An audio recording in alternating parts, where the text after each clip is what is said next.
Welcome to the lecture session on steam turbine. In last class, we have discussed about construction of velocity triangle of an impulse turbine, single stage, when effect of friction is not considered. When we say effect of friction, when the steam is flowing over the blade, there will be a physical contact between the steam body and the blade material. Because of that, friction is going to take place. But in the previous problem, ಹಿಂದಿನ problem ನಲ್ಲಿ ನಾವು ಆ effect of friction ಅನ್ನು ನಾವು neglect ಮಾಡಿದ್ವಿ. When effect of friction is neglected, condition ಏನಿರುತ್ತೆ ಅಂದ್ರೆ relative velocity at outlet is equal to relative velocity at inlet. But in actual case ಏನಾಗುತ್ತೆ ಅಂತ ಹೇಳಿದ್ರೆ, ರಿಯಾಲಿಟಿನಲ್ಲಿ when the steam is flowing over the blades of an impulse turbine, friction is going to take place. Friction between steam ಮತ್ತೆ blade material ನಡುವೆ ಆಗೇ ಆಗುತ್ತೆ. In such case, ಆ ರೀತಿಯಾದ ಸಂದರ್ಭದಲ್ಲಿ the condition is relative velocity at outlet is equal to blade velocity coefficient K and multiplied by relative velocity at inlet. Then what is K? This K is called blade velocity coefficient, whose value ranges from 0.75 to 0.85. ಸಾಮಾನ್ಯವಾಗಿ value of K ಎಷ್ಟಿರುತ್ತೆ ಅಂತ ಹೇಳಿದ್ರೆ 0.75 ಇಂದ 0.85 ತನಕ ಇರುತ್ತೆ, or otherwise it will be given in the problem.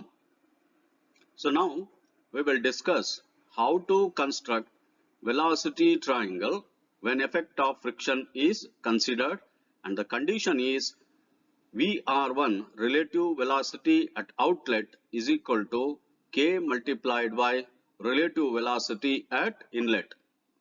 Now let's see the problem. The velocity of steam leaving the nozzle of an impulse turbine is 1200 meter per second. That means nozzle ಇಂದ steam ಹೊರಗಡೆ ಬರಬೇಕಾದ್ರೆ ಅದರ ವೇಗ 1200 metre per seconds ಅಂತ ಇರುತ್ತೆ. ಇದನ್ನ ನಾವು absolute velocity of steam at inlet ಅಂತ ಕರಿತೀವಿ. And the nozzle angle is 20 degree. ಅಂದ್ರೆ nozzle angle at inlet, that is abbreviated as alpha 20 degree. Next, the blade velocity VB 375 meter per second, and the blade velocity coefficient ಅಂತ ಹೇಳಿದ್ರೆ this is nothing but K. It is given 0.75. Now assuming no loss due to shock at inlet, calculate for mass flow of 0.5 kg per second. ಅಂದ್ರೆ mass flow ಅಂತ ಹೇಳಿದ್ರೆ steam turbine blade ಒಳಗಡೆ flow ಆಗ್ತಿರ್ಬೇಕಾದ್ರೆ 1 ಸೆಕೆಂಡಿಗೆ 0.5 kg ಅಷ್ಟು ಇರುತ್ತೆ. And symmetrical blading ಅಂದ್ರೆ ನಾವು ನೆನ್ಪಿಟ್ಕೊಳ್ಬೇಕು, beta is equal to beta 1. What is beta? Beta is the blade angle at inlet and beta 1 is the blade angle at outlet. ಅಂದ್ರೆ symmetrical blading ಅಂತ ಹೇಳಿದ್ರೆ ಬ್ಲೇಡ್ ಆಂಗಲ್ ಅಟ್ ಇನ್ಲೆಟ್ ಮತ್ತೆ outlet ಏನಾಗಿರುತ್ತೆ, ಸಮ ಆಗಿರುತ್ತೆ. ಅದನ್ನು ನಾವು ಸಿಮೆಟ್ರಿಕಲ್ ಆಂಗಲ್ ಅಂತ ನಾವು ಕರಿತೀವಿ. ನಾವು you have to calculate what is the blade inlet angle. ಅಂದ್ರೆ ಇನ್ಲೆಟ್ ವೆಲಾಸಿಟಿನ ನಾವು ಕನ್ಸ್ಟ್ರಕ್ಟ್ ಮಾಡಿದ್ರೆ, ನಾವು ಬೀಟಾನ ಮೆಷರ್ ಮಾಡಿದ್ರೆ ಅದು ಬ್ಲೇಡ್ ಇನ್ಲೆಟ್ ಆಂಗಲ್ ಕೊಡುತ್ತೆ. ಬ್ಲೇಡ್ ಇನ್ಲೆಟ್ ಆಂಗಲ್ ಬಂತು ಅಂದ್ರೆ ಬ್ಲೇಡ್ ಔಟ್ಲೆಟ್ ಆಂಗಲ್ ಏನಾಗಿರುತ್ತೆ, ಇನ್ಲೆಟ್ ಆಂಗಲ್ ಎಷ್ಟಿರುತ್ತೆ ಅಷ್ಟೇ ಇರುತ್ತೆ. Then you have to calculate what is the driving force on the wheel. Driving force ಅಂದ್ರೆ nothing but VW. Next you have to calculate what is the axial thrust ಅಂತ ಹೇಳಿದ್ರೆ it is VF minus VF1. ಹಾಗೆ what is the power developed by the turbine, and we know what is the equation for calculating the power developed by the turbine. Idistu problem in a description. Let's see the methodology. Now ಇದನ್ನ ಹೇಗೆ solve ಮಾಡ್ತೀವಿ ಅನ್ನೋದನ್ನ ನೋಡೋಣ. So ಈಗ ನಾವು combined velocity diagram ನ ನಾವು draw ಮಾಡಬೇಕಾಗತ್ತೆ. ಕೊಟ್ಟಿರುವಂತ ಡೇಟಾ ಏನೇನು ವಿತ್ ಅಬ್ರಿವೇಷನ್ಸ್ ನಾವು ಬರ್ಕೋಬೇಕಾಗತ್ತೆ. V absolute velocity of steam at inlet 1200 meter per second is given. Alpha is called nozzle angle at inlet 20 degree. VB is called blade velocity at inlet, not inlet, inlet and outlet nallu kuda blade velocity same irutte 375 meter per second. And K is equal to VR1 by VR. Andre relative velocity at outlet divided by relative velocity at inlet is given as 0.75 in the problem. Mass flow rate of the steam 0.5 kg per seconds. ಇದಿಷ್ಟು ಡೇಟಾವನ್ನ ಅವನು ಲೆಕ್ಕದಲ್ಲಿ ಅಥವಾ problem ನಲ್ಲಿ ಅವರು ಕೊಟ್ಟಿದ್ದಾರೆ. Let's see how we are going to start the construction part of velocity triangle. ನಾವು ಮೊದಲಿಗೆ ಏನ್ ಮಾಡ್ತೀವಿ ಅಂತ ಹೇಳಿದ್ರೆ ಇನ್ಲೆಟ್ ವೆಲಾಸಿಟಿ ಟ್ರಯಾಂಗಲ್ ನ ನಾವು ಕನ್ಸ್ಟ್ರಕ್ಟ್ ಮಾಡ್ತೀವಿ. ಅದ್ರ ಮೇಲೆ ನಾವು ಈಗ ಕೊಟ್ಟಿರುವಂತ ಡೇಟಾನ ಉಪಯೋಗಿಸಿಕೊಂಡು ಯಾವ ರೀತಿ ನಾವು ಇನ್ಲೆಟ್ ವೆಲಾಸಿಟಿ ಟ್ರಯಾಂಗಲ್ ನ ಕನ್ಸ್ಟ್ರಕ್ಟ್ ಮಾಡ್ತೀವಿ ಅನ್ನೋದನ್ನ ನೋಡೋಣ. So as usual you have to first draw one horizontal line. Horizontal line ಅಲ್ಲಿ ಫಸ್ಟ್ ಸೂಟಬಲ್ ಸ್ಕೇಲ್ ಅನ್ನ ನೀವು ತಗೋಬೇಕಾಗತ್ತೆ. ಸೂಟಬಲ್ ಸ್ಕೇಲ್ ನ ತಗೊಂಡು ಎ ಬಿ ಏನ್ ಮಾರ್ಕ್ ಮಾಡಬೇಕಾಗತ್ತೆ. ಎ ಬಿ ಏನ್ ರೆಪ್ರೆಸೆಂಟ್ ಮಾಡುತ್ತೆ? Velocity of the blade. Velocity of the blade ಎಷ್ಟು ಕೊಟ್ಟಿದ್ದಾರೆ? ವೆಲಾಸಿಟಿ ಆಫ್ ದ ಬ್ಲೇಡ್ ಎಷ್ಟು ಕೊಟ್ಟಿದ್ದಾರೆ? 375 ಮೀಟರ್ ಪರ್ ಸೆಕೆಂಡ್ಸ್ ಕೊಟ್ಟಿದ್ದಾರೆ. ಆವಾಗ suppose if you take 1 centimetre is equal to 100 metre per seconds, 375 divided by 100 that will give you 3.75. ಅಂದ್ರೆ ನೀವು A B ಎಷ್ಟು mark ಮಾಡಬೇಕು ಅಂತ ಹೇಳಿದ್ರೆ 3.75 ಸೆಂಟಿಮೀಟರ್ ನ ಮಾರ್ಕ್ ಮಾಡಿ. ಇದು ಮೊದಲನೇ ಹಂತ. ಎರಡನೇ ಸ್ಟೆಪ್ ನೀವು ಬಿಗ್ ಬರಬೇಕು. ಬಿಗ್ ಬಂದು ನಾಜಲ್ ಆಂಗಲ್ ಎಷ್ಟು ಕೊಟ್ಟಿದ್ದಾನೆ ಅವನು? 20 ಡಿಗ್ರಿ ಕೊಟ್ಟಿದ್ದಾನೆ. ಸೊ ಹಾರಿಜಾಂಟಲ್ ಇಂದ 20 ಡಿಗ್ರಿನ ಮಾರ್ಕ್ ಮಾಡಿ. ಮೆಜರ್ ಮಾಡದ್ಮೇಲೆ ಬಿ ಇಂದ ಏನ್ ಮಾಡಿ ನೀವು ಸ್ಕೇಲ್ ಇಟ್ಕೊಂಡು you have to draw the line. ನಾವು you have to draw the line. Straight line ಅನ್ನ ನೀವು ಡ್ರಾ ಮಾಡ್ತೀರಾ. ಅದಾದ್ಮೇಲೆ ಬಿ ನಲ್ಲಿ ನೀವು ಕಾಂಪಾಸ್ ಇಟ್ಕೊಳ್ಳಿ. ಕಾಂಪಾಸ್ ಇಟ್ಕೊಂಡು absolute velocity of steam at inlet 1200 meter per seconds ಕೊಟ್ಟಿದ್ದಾನೆ. ಆವಾಗ್ಲೇ ನಾವು scale 1 centimetre will represent 100 metre per second ಅಂತ ಹೇಳಿದೀವಿ. ಹಾಗಾಗಿ ಏನ್ ಮಾಡ್ಬೇಕಾಗತ್ತೆ? 1200 ಡಿವೈಡೆಡ್ ಬೈ 100 ಅಷ್ಟು ಮಾಡಿದ್ರೆ ಏನ್ ಸಿಗುತ್ತೆ ನಮ್ಗೆ? 12 ಸೆಂಟಿಮೀಟರ್ ಸಿಗುತ್ತೆ. ಸೊ ಬಿ ಇಂದ ಕಾಂಪಾಸ್ ನೀವೇನ್ ಮಾಡ್ಬೇಕು? ಕಾಂಪಾಸ್ ನ 12 ಸೆಂಟಿಮೀಟರ್ ಸೆಟ್ ಮಾಡ್ಕೊಳ್ಳಿ. ಅದಾದ್ಮೇಲೆ ನೀವು ಬಿ ನಲ್ಲಿ ಕಂಪಾಸ್ ಇಟ್ಕೊಂಡು ಈ ಒಂದು ಲೈನ್ ಏನು ನೀವು ಡ್ರಾ ಮಾಡಿದರೆ inclined line at an angle of 20 degree ಅದ್ರ ಮೇಲೆ ಕಟ್ ಮಾಡಿ. ಅದು ಎಲ್ಲಿ ಕಟ್ ಆಗ್ತಾ ಇದೆ? It is cutting at C. Now this B C ಏನ್ ರೆಪ್ರೆಸೆಂಟ್ ಮಾಡುತ್ತೆ? The B C will represent absolute velocity of steam at inlet. ಈಗ ಎ ಬಿ ಬಂತು, ಬಿ ಸಿ ಬಂತು. ಅದಾದ್ಮೇಲೆ you have to join C to the A. C ಮತ್ತೆ A ನ ಎರಡು join ಮಾಡಿ. ಅವಾಗ ಎ ಸಿ ಏನ್ ಕೊಡುತ್ತೆ? Relative velocity of steam at inlet. ಅದಾದ್ಮೇಲೆ ನೀವು ಪ್ರೊಟ್ರಾಕ್ಟರ್ ನ ಇಟ್ಕೊಂಡು ಈ ಹಾರಿಜಾಂಟಲ್ ಲೈನ್ ಇಂದ ಎ ಸಿ ಟು ಆಂಗಲ್ ಎಷ್ಟಿದೆ ಅಂತ ಕ್ಯಾಲ್ಕುಲೇಟ್ ಮಾಡಿ. ಈ ಲೆಕ್ಕದಲ್ಲಿ ನಾವು ಆ ರೀತಿ ಮಾಡಿದಾಗ we are getting 29 degree. ಹಾಗಾದ್ರೆ ಈ 29 ಡಿಗ್ರಿ ಏನು? This is the blade angle at inlet. Inlet ನಲ್ಲಿ ಬರುವಂತ ಬ್ಲೇಡ್ ಆಂಗಲ್ ನಮ್ಗೆ ಸಿಕ್ತು. ನೆಕ್ಸ್ಟ್ ಸಿ ಇಂದ ಒಂದು ವರ್ಟಿಕಲ್ ಲೈನ್ ಅನ್ನ ಪರ್ಪೆಂಡಿಕ್ಯುಲರ್ ನ ಡ್ರಾ ಮಾಡಿ. ಅದು ಹಾರಿಜಾಂಟಲ್ ಲೈನ್ ಎಲ್ಲಿ ಕಟ್ ಆಗ್ತಾ ಇದೆ? ಇ ನಲ್ಲಿ ಕಟ್ ಆಗ್ತಾ ಇದೆ. ಹಾಗಾಗಿ ಸಿಇ ಅಥವಾ ಇ ಸಿ ಏನ್ ರೆಪ್ರೆಸೆಂಟ್ ಮಾಡುತ್ತೆ? Velocity of flow at inlet. ಅದೇ ರೀತಿ ಇ ನ ಬಿ ನ ಮೆಜರ್ ಮಾಡಿ. ಇ ಇಂದ ನೀವೇನ್ ಮಾಡ್ಬೇಕು? ಬಿ ನ ಮೆಜರ್ ಮಾಡಿ. EB ಏನ್ ರೆಪ್ರೆಸೆಂಟ್ ಮಾಡುತ್ತೆ? Velocity of whirl at inlet. Velocity of whirl at inlet. ಈಗ ನಮಗೆ ಏನೆಲ್ಲ ಸಿಕ್ತು? ಫಸ್ಟ್ ನಾಸಲ್ ಆಂಗಲ್ ಕೊಟ್ಟಿದ್ದ, ಅದ್ರ ಮುಖಾಂತರ ನಾವೇನ್ ಮಾಡಿದ್ವಿ? Velocity, absolute velocity of steam at inlet draw ಮಾಡಿದ್ವಿ.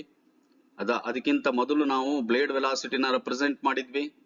ಅದಾದ್ಮೇಲೆ ಸಿ ಮತ್ತು ಎ ನ ನಾವು ಜಾಯಿನ್ ಮಾಡಿದಾಗ ನಮಗೆ ರಿಲೇಟಿವ್ ವೆಲಾಸಿಟಿ ಅಟ್ ಇನ್ಲೆಟ್ ಸಿಕ್ತು. ಹಾಗೆ ನಮಗೆ ಅದರ ಆಂಗಲ್ ಬೀಟಾ ಕೂಡ ಸಿಕ್ತು. ಹಾಗೆ ನಾನು ಸಿ ಇಂದ ಒಂದು ಪರ್ಪೆಂಡಿಕ್ಯುಲರ್ ಎಳೆದಾಗ ಈ ಪಾಯಿಂಟ್ ಸಿಕ್ತು.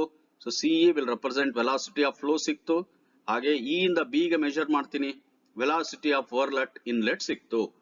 ಇಷ್ಟು ನಾನು ಮಾಡಿದಾಗ ನನಗೆ ಇನ್ಲೆಟ್ ವೆಲಾಸಿಟಿ ಟ್ರಯಾಂಗಲ್ ಅಂತ ಏನಿದೆ ಅದರ ಕನ್ಸ್ಟ್ರಕ್ಷನ್ ಪಾರ್ಟ್ ಮುಗಿದೋಯ್ತು. ಈಗ effect of friction is considered ಅಂತ ಹೇಳಿದಾಗ ಕಂಡೀಷನ್ ಏನು ಹೇಳುತ್ತೆ? VR1 is equal to VR1 ಅಂದ್ರೆ relative velocity at outlet is equal to K is called friction factor multiplied by VR. ಈಗ ನನಗೆ VR ಎಷ್ಟು ಅಂತ ಬಂದಿದೆ ಅಲ್ವಾ? ನೀವು ಇದನ್ನ ಮೆಜರ್ ಮಾಡಿದ್ರೆ ಇವಾಗ ನಿಮ್ಗೆ VR ಎಷ್ಟು ಅಂತ ಗೊತ್ತಾಗತ್ತೆ. ಅದನ್ನ ಏನ್ ಮಾಡ್ಬೇಕು ನೀವು? ಇಂಟು 0.75 ಮಾಡಿದ್ರೆ VR1 ಬರುತ್ತೆ. ಆಮೇಲೆ ಏನ್ ಮಾಡ್ಬೇಕಾಗತ್ತೆ ನೀವು? VRN ಗೆ ಎಷ್ಟು ವ್ಯಾಲ್ಯೂ ಬಂತು ಅಂತ ಇಟ್ಕೊಳ್ಳಿ. ಆಗ ಏನ್ ಮಾಡ್ಬೇಕು ನೀವು? ಕಾಂಪಾಸ್ ಅಲ್ಲಿ ಅದರ ಲೆಂತ್ ಅನ್ನ ಸೆಟ್ ಮಾಡ್ಕೊಳ್ಳಿ. ಲೆಂತ್ ಅನ್ನ ಸೆಟ್ ಮಾಡ್ಕೊಂಡು ಏನ್ ಮಾಡ್ಬೇಕಾಗತ್ತೆ? ಮತ್ತೆ ನೀವು ಎಗೆ ಬರ್ಬೇಕು. ಎಲ್ಲಿಗೆ ಬರ್ಬೇಕು? ಎಗ್ ಬರ್ಬೇಕು. ಎಗ್ ಬಂದು ಏನ್ ಮಾಡಿ ನೀವು? K ಇಂಟು VR ಇದೆಯಲ್ಲ, ಅದನ್ನ ಸೆಟ್ ಮಾಡ್ಕೊಂಡಿರ್ತೀರಾ ನಿಮ್ಮ ಕಾಂಪಾಸ್ ನಲ್ಲಿ. ಈ ತರ ಒಂದು ಆರ್ಕ್ ಅನ್ನ ನೀವು ಡ್ರಾ ಮಾಡಿ. ಈ ತರ ಆರ್ಕ್ ಅನ್ನ ಹೀಗೆ ನೀವು ಡ್ರಾ ಮಾಡಬೇಕು. ಸೊ ಏನ್ ಮಾಡಿದೆ ನಾನು? ಏನ ಸೆಂಟರ್ ಆಗಿ ಇಟ್ಕೊಂಡು next VR1 is equal to 0.75 into VR ಅಂತ ಇಟ್ಕೊಂಡು ಕಾಂಪಾಸ್ ನ ಸೆಟ್ ಮಾಡ್ಕೊಂಡು ಒಂದು ಆರ್ಕ್ ಅನ್ನ ನಾನು ಡ್ರಾ ಮಾಡಿದೀನಿ. ಅದಾದ್ಮೇಲೆ is telling the condition symmetric blading ಅಂತ ಹೇಳ್ತಾನೆ. ಸಿಮೆಟ್ರಿಕ್ ಬ್ಲೇಡಿಂಗ್ ಅಂದ್ರೆ ಏನು? Beta is equal to β1. So beta ಎಷ್ಟಿದೆ? 29 ಡಿಗ್ರಿ ಇದೆ. ಅದು β1 ಕೂಡ 29 ಆಗಿರುತ್ತೆ. ಹಾಗಾಗಿ ನೀವು ಎ ಇಂದ ಏನ್ ಮಾಡ್ಬೇಕು? 29 ಡಿಗ್ರಿನ ಮಾರ್ಕ್ ಮಾಡಿ. ಅದಾದ ಮೇಲೆ ಪಾಯಿಂಟ್ ಎ ಇಂದ ಇಟ್ಕೊಂಡು ಒಂದು ಲೈನ್ ಅನ್ನ, ಇನ್ಕ್ಲೈನ್ಡ್ ಲೈನ್ ಅನ್ನ ಈ ತರ ಡ್ರಾ ಮಾಡಿ ಅದು ಆರ್ಕಿಗೆ ಎಲ್ಲಿ ಕಟ್ ಆಗುತ್ತೆ ನೋಡಿ. ಇಲ್ಲಿ ಕಟ್ ಆಯ್ತು. ಈಗ ಈ ಪಾಯಿಂಟ್ ಗೆ ಕಟ್ ಆದ್ರೆ ಆ ಪಾಯಿಂಟ್ ಅನ್ನ ನೀವು ಡಿ ಅಂತ ಕರೀರಿ. Once again I will repeat. So horizontal line ಇಂದ 29 ಡಿಗ್ರಿನ ನೀವು ಈ ರೀತಿ ನೀವು ಮೆಜರ್ ಮಾಡಿದ್ರಿ. ಆಮೇಲೆ ಎನ ಇಟ್ಕೊಂಡು ಸ್ಕೇಲ್ ತಗೊಂಡು ಎ ಇಂದ ಒಂದು ಇನ್ಕ್ಲೈನ್ಡ್ ಲೈನ್ ಅನ್ನ ನೀವು 29 ಡಿಗ್ರಿಗೆ ಈ ತರ ಡ್ರಾ ಮಾಡಿ. ಅದು ಎಲ್ಲಿ ಈ ಆರ್ಕಿಗೆ ಕಟ್ ಆಗ್ತಾ ಇದೆ ನೋಡಿ. ಎಲ್ಲಿ ಕಟ್ ಆಗುತ್ತೆ ಆ ಪಾಯಿಂಟ್ ನ ಡಿ ಅಂತ ಕರೀರಿ. ಆಗ ಎಡಿ ಏನ್ ರೆಪ್ರೆಸೆಂಟ್ ಮಾಡುತ್ತೆ? AD will represent relative velocity of steam at outlet. Next D ಇಂದ ಯು ಡ್ರಾ ಒನ್ ಪರ್ಪೆಂಡಿಕ್ಯುಲರ್. ಅದು ಹಾರಿಜಾಂಟಲ್ ಲೈನಿಗೆ ಎಲ್ಲಿ ಕಟ್ ಆಗುತ್ತೆ ನೋಡಿ. It is going to cut here. So you can call that point as F. Now this D and F will represent velocity of flow at outlet. So ಏನೇನ್ ಬಂತು ನನಗೆ? ಈಗ ಒಂದು VR1 ನ ಆಲ್ರೆಡಿ ನನಗೆ ಬಂದಿದೆ, 29 ಡಿಗ್ರಿನ ಮಾರ್ಕ್ ಮಾಡಿದೀನಿ. ಅದಾದ್ಮೇಲೆ velocity of flow at outlet ಬಂತು.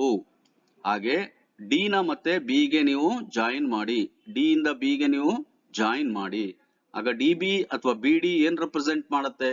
Absolute velocity of steam at outlet represent ಮಾಡುತ್ತೆ. ಹಾಗೆ ಬಿ ಇಂದ ಎಫ್ ಗೆ ಮೆಜರ್ ಮಾಡಿ. ಬಿ ಇಂದ ಎಫ್ ಗೆ ಮೆಜರ್ ಮಾಡಬೇಕು. ಬಿ ಇಂದ ಎಫ್ ಗೆ ನಾವು ಮೆಜರ್ ಮಾಡಿದ್ರೆ ನನಗೇನ್ ಸಿಗುತ್ತೆ? Velocity of whirl at outlet. So ಅಲ್ಲಿಗೆ this completes the constructional part of velocity triangle of an impulse turbine. What is the condition? There are two conditions are given. One, effect of friction has to be considered. In such case, VR1 is equal to K into VR. Second condition given in the problem is symmetrical blading. For symmetrical blading, beta, that is the blade angle at inlet, is equal to blade angle at outlet. ಇಷ್ಟನ್ನ ತಗೊಂಡು ನಾವು construct ಮಾಡಿದಾಗ ನಾವು ಏನೆಲ್ಲ find out ಮಾಡಿದ್ವಿ. Inlet velocity triangle ಇಂದ ನನಗೆ VR ಬಂತು. Inlet velocity triangle ಇಂದ ನನಗೆ VR ಬಂತು. ಅದಾದ್ಮೇಲೆ ಇನ್ಲೆಟ್ ವೆಲಾಸಿಟಿ ಟ್ರಯಾಂಗಲ್ ಇಂದ ನನಗೆ ವೆಲಾಸಿಟಿ ಆಫ್ ಫ್ಲೋ ಬಂತು. ಹಾಗೆ ಇನ್ಲೆಟ್ ವೆಲಾಸಿಟಿ ಆಫ್ ಟ್ರಯಾಂಗಲ್ ಇಂದ ನನಗೆ velocity of whirl at inlet ಬಂತು. ಹಾಗೆ ಬ್ಲೇಡ್ ಆಂಗಲ್ ಅಟ್ ಇನ್ಲೆಟ್ ಬಂತು. ಹಾಗೆ ನಾನು ಔಟ್ಲೆಟ್ ವೆಲಾಸಿಟಿ ಟ್ರಯಾಂಗಲ್ ಕನ್ಸ್ಟ್ರಕ್ಟ್ ಮಾಡಿದಾಗ ನಂಗೆ ಏನೆಲ್ಲ ಬಂತು, ಒಂದು VF1 ಬಂತು, ಇನ್ನೊಂದು V1 ಬಂತು, ಇನ್ನೊಂದು VW1 ಬಂತು. ಇಷ್ಟು ಕೂಡ ನಾನು ಈ ಕಂಬೈನ್ಡ್ ವೆಲಾಸಿಟಿ ಟ್ರಯಾಂಗಲ್ ನ ಕನ್ಸ್ಟ್ರಕ್ಟ್ ಮಾಡೋದ್ರಿಂದ ಈ ತರದೆಲ್ಲ ವ್ಯಾಲ್ಯೂಸ್ ನಾನು ಜಿಯೋಮೆಟ್ರಿಕಲಿ ಅಥವಾ ಗ್ರಾಫಿಕಲಿ ಫೈಂಡ್ ಔಟ್ ಮಾಡಿದೆ. ಈಗ ಮುಂದಕ್ಕೆ ಕೆಲವು ಕ್ಯಾಲ್ಕುಲೇಷನ್ಸ್ ನಾವು ಮಾಡ್ಲಿಕ್ಕೆ ಅವರ ಲೆಕ್ಕದಲ್ಲಿ ಪ್ರಾಬ್ಲಮ್ ಅಲ್ಲಿ ಕೊಟ್ಟಿದ್ದಾರೆ. ಲೆಟ್ ಸಿ ಈ ಒಂದು ವ್ಯಾಲ್ಯೂಸ್ ನನಗೆ ಗ್ರಾಫ್ ಇಂದ ಏನ್ ಬಂದಿದೆ ಅದನ್ನ ಉಪಯೋಗಿಸಿಕೊಂಡು how I am going to calculate axial thrust, driving force and the power developed.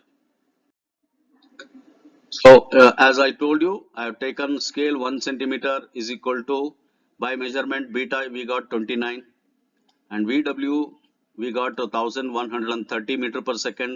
This is the velocity of whirl at inlet, and VW1 I got only 190 meter per second. VF, that is called velocity of flow at inlet, I got 410 meter per second. Similarly, velocity of flow at outlet I got 310 meter per seconds. ಇಷ್ಟು ನನಗೆ ಬಂತು. ಇದನ್ನ ಉಪಯೋಗಿಸಿಕೊಂಡು how I am going to calculate the required parameters ಅನ್ನೋದನ್ನ ನೋಡಿ. Okay, once again welcome to the PowerPoint presentation or lecture session on steam turbine. Previous ನಾನು ಎಲ್ಲಿಗೆ ನಿಲ್ಲಿಸಿದ್ದೆ ಅಂತ ಹೇಳಿದ್ರೆ construction of combined velocity triangle ಆಗಿತ್ತು. When effect of friction is considered and symmetrical blading ಅಂತ. Final ಆಗಿ calculation part ಅಲ್ಲಿ ನಾವು equations ಹಾಕ್ಬೇಕಾದ್ರೆ ಒಂದು ಸ್ವಲ್ಪ ಮಿಸ್ಟೇಕ್ ಆಗಿತ್ತು. ಆ ಕಾರಣದಿಂದ ಈಗ ನಾವು ಮುಂದುವರಿಸ್ತಾ ಇದೀವಿ. So what is given here is from the problem Fy is nothing but it is axial thrust and the equation is mass flow rate multiplied by velocity of flow at inlet minus velocity of flow at outlet. Velocity of flow at inlet is 410, velocity of flow at outlet is 310. If you subtract it, you will get 100 multiplied by 0.5 and 50 newtons is the axial thrust acting on the turbine shaft. Next one, we have to calculate what is the driving force on the wheel. That means you have to calculate Fx now. Driving force on the wheel ant helidre velocity of whirl is responsible for rotation of the turbine. Turbine rotation ಆಗಬೇಕು ಅಂದ್ರೆ ಈ velocity of whirl ಅನ್ನೋದು ಏನಿದೆ ಅದು ಕಾರಣ ಆಗುತ್ತೆ. ಅದನ್ನ ಹೇಗೆ ಕ್ಯಾಲ್ಕುಲೇಟ್ ಮಾಡ್ತೀವಿ ಅಂತ ಹೇಳಿದ್ರೆ again mass flow rate multiplied by VW plus VW1. So again after substituting the values you are going to get 660 Newton force that is acting perpendicular to the shaft, so that force is responsible for rotation of the shaft or the turbine. And finally we are going to calculate what is the power developed by the turbine. So in order to calculate the power developed by the turbine, we have to use this equation M multiplied by VW plus VW1 multiplied by the blade velocity. So ella values na substitute ಮಾಡಿದ್ರೆ ನನಗೆ ಏನು ಬರುತ್ತೆ 247,500 watts. So ಇಷ್ಟು ನನಗೆ power turbine develop ಮಾಡ್ತಿದೆ ಅಂತ ನನಗೆ ಗೊತ್ತಾಯ್ತು. ಸೊ ಇಷ್ಟು ಈ ಒಂದು ಕಂಬೈನ್ಡ್ ವೆಲಾಸಿಟಿ ಟ್ರಯಾಂಗಲ್ ನಲ್ಲಿ ಬಂತು. ನಾವು ಇಲ್ಲಿ ಈ ಒಂದು ಲೆಕ್ಕದಲ್ಲಿ ನಾವು ಏನು ಕನ್ಸಿಡರ್ ಮಾಡಿದ್ವಿ ಅಂದ್ರೆ ಎಫೆಕ್ಟ್ ಆಫ್ ಫ್ರಿಕ್ಷನ್ ಅನ್ನ ಕನ್ಸಿಡರ್ ಮಾಡಿದ್ವಿ, ಹಾಗೆ ಸಿಮೆಟ್ರಿಕಲ್ ಬ್ಲೇಡಿಂಗ್ ಅಂತ ಮಾಡಿದ್ವಿ. ಸೊ ಅದರಲ್ಲಿ ನಾನು ಫಸ್ಟ್ ಕೊಟ್ಟಿರುವಂತಹ ಡೇಟಾ ಉಪಯೋಗಿಸಿಕೊಂಡು ಹೇಗೆ ಇನ್ಲೆಟ್ ವೆಲಾಸಿಟಿ ಟ್ರಯಾಂಗಲ್, ಹೇಗೆ ಔಟ್ಲೆಟ್ ವೆಲಾಸಿಟಿ ಟ್ರಯಾಂಗಲ್ ನ ಕನ್ಸ್ಟ್ರಕ್ಟ್ ಮಾಡ್ಬೇಕನ್ನೋದು ನೋಡಿದ್ವಿ. ಹಾಗೆ ಹೇಗೆ ಗ್ರಾಫಿಕಲಿ ಕೆಲವು ವ್ಯಾಲ್ಯೂಸ್ ನ ಮೆಜರ್ ಮಾಡೋದು ಕೂಡ ನಮ್ಗೆ ಗೊತ್ತಾಯ್ತು. ತದನಂತರ ನಮ್ಗೆ ಕೆಲವು calculations axial thrust, driving force ಮತ್ತೆ power developed by the turbine, ಇದಿಷ್ಟನ್ನ ಹೇಗೆ ನಾವು ಕ್ಯಾಲ್ಕುಲೇಷನ್ ಮಾಡ್ಬೇಕನ್ನೋದು ಕೂಡ ನಮ್ಗೆ ಗೊತ್ತಾಯ್ತು. ಸೊ ಮುಂದಿನ ಒಂದು ಸೆಷನ್ ಅಲ್ಲಿ ನಾವು ಇನ್ನೂ ಹೆಚ್ಚಿನ ಕೆಲವು ಪ್ರಾಬ್ಲಮ್ಸ್ ಗಳನ್ನ ಸಾಲ್ವ್ ಮಾಡೋಣ. Till then, good bye. Thank you very much.